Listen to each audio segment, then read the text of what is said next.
The last Saw movie that I saw was complete overkill, was blood and guts just for the sake of blood and guts. But I've always felt like Jigsaw, the main villain from all of these films, was more complex than pointless carnage. Through a failed suicide attempt, Jigsaw found the missing puzzle piece in his existence, a clarity and appreciation for life. Instead of becoming a therapist, Jigsaw kidnaps people and puts them into escape room scenarios that he calls games. The penalty for losing these games is death. In this movie, Jigsaw is putting people through a series of games in which they are forced to face the crucial mistakes that they've made throughout their life. He says that they need to cleanse their souls to find freedom. That may require them hurting themselves or hurting someone else in order to escape. Sometimes it's both. The goal is that the person will wind up receiving the same enlightenment that Jigsaw received. The symbolism being that something has to die in order for another thing to be reborn or cleansed. Imagine if your life and the life of others depended on you coming clean about your past and at the same time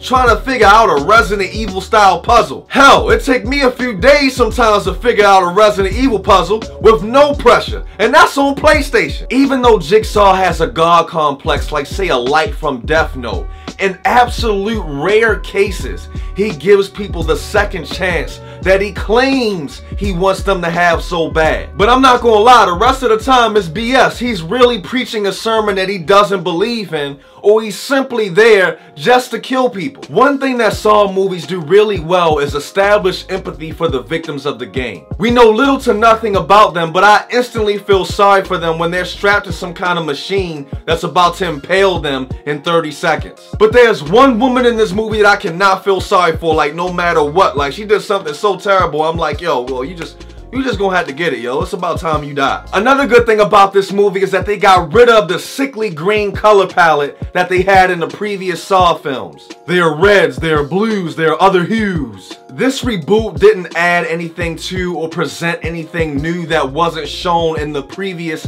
88 Saw films. It's the same recipe, done over. It's blood and guts for the sake of blood and guts. The actors did what they could with a played out formula and a tired script. This sucks because the Saw series has a chance to be so much more than torture porn. For me, the message of transformation and actually learning from your past mistakes gets lost in all of the bodies and the severed heads and the carnage. 30 minutes of the movie, I had to ask myself, why am I here? Like, am I here just to see a series of Mortal Kombat fatalities? Or am I here to see violence with a point? A movie that actually has an end game. And in the first couple of movies, Jigsaw was really hitting on some poignant topics. Darwin and natural selection, the way we treat other people, how we tend to act only when there's a life at stake or when it's absolutely too late. This may be showing my age, but back in the early days of the internet, there was this place called Rotten.com where you would literally go there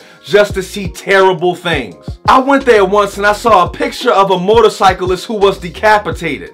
Needless to say, I haven't been back there since. This is what Saw has been reduced to.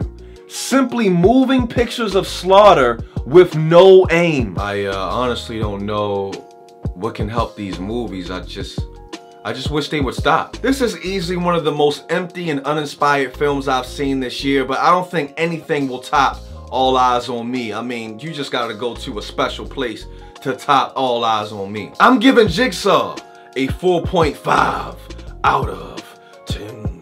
If you like this video, like and share this video. Be sure to subscribe. If you would like to help me make more videos, pledge $1 or whatever you feel to my Patreon page. This keeps me out of the Hunger Games and in front of your face.